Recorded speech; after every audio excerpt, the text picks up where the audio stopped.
Champions ట్రోఫీకి సమయం దగ్గర పడుతోంది. పాకిస్తాన్ ఆతిథ్యమిస్తున్న ఈ మెగా టోర్నీ ఫిబ్రవరి 19 నుంచి ప్రారంభం కాబోతుంది.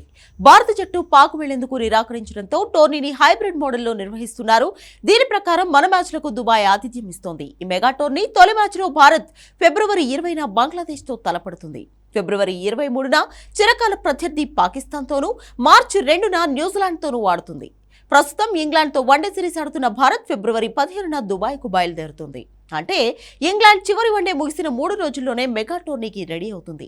అయితే మెగా టోర్నీకి ముందు ప్రతి జట్టు వార్మప్ మ్యాచ్లు ఉండేలా షెడ్యూల్ ప్లాన్ చేస్తారు. కానీ టీమిండియా మాత్రం ఈసారి వార్మప్ మ్యాచ్లు ఆడడం లేదు.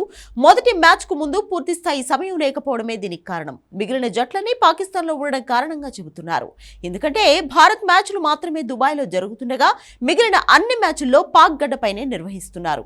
దీంతో మిగిలిన జట్లు వార్మప్ కోసం దుబాయ్ వచ్చి మళ్లీ పాక్ వెళ్లే క్రమంలో అలసిపోతారని భావిస్తున్నాయి. దీంతో పాటు బంగ్లాదేశ్తో మ్యాచ్కు ముందు భారత జట్టు పూర్తిగా ప్రాక్టీస్కే పరిమితం కావాలని నిర్ణయించుకుంది. అక్కడి పిచ్చులు ఇంచుమించు భారత్ తరహాలోనే ఉండడంతో వార్మప్ మ్యాచ్ లేకున్నా పెద్దగా ఇబ్బంది లేదన్నది టీమిండియా మేనేజ్మెంట్ అభిప్రాయం. అందుకే నెట్ ప్రాక్టీస్కే ప్రాధాన్యతనిస్తోంది. ఇదిలా ఉంటే మెగా టోర్నీ కోసం భారత జట్టు ఈసారి బలమైన జట్టుగానే బరిలోకి దిగుతోంది. మొత్తం 8 దేశాలు ఛాంపియన్స్ ట్రోఫీ 2025లో ఆడనున్నాయి.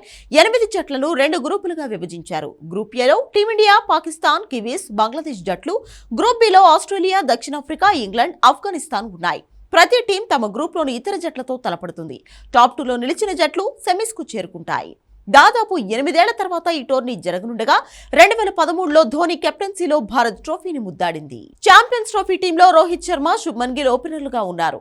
వీళ్లతో పాటు senior batter Virat Kohli, Yashasvi Jaiswal, stylish ప్లేయర్లు కేఎల్ రాహుల్, శ్రేయస్ అయ్యర్ టాప్ ఆర్డర్లో ఉన్నారు. పేస్ ఆల్రౌండర్ కోటాలో హార్దిక్ పాండ్యా చోటు దక్కించుకున్నాడు. వికెట్ కీపర్ గా రిషబ్ పంత్ తీసుకున్నారు. స్పిన్ ఆల్రౌండర్లుగా అక్షర్ పటేల్, వాషింగ్టన్ సుందర్, రవీంద్ర జడేజా ఎంపికయ్యారు. ప్రధాన స్పిన్నర్ గా కుల్దీప్ యాదవ్ ను తీసుకున్నారు. అయితే స్టార్ పేసర్ బుమ్రాని ఎంపిక చేసినా అతను టోర్నీలో ఆడడంపై క్లారిటీ లేదు. లీగ్ మ్యాచ్లకు బుమ్రా దూరమయ్యే ఛాన్స్ ఎక్కువగానే ఉంది.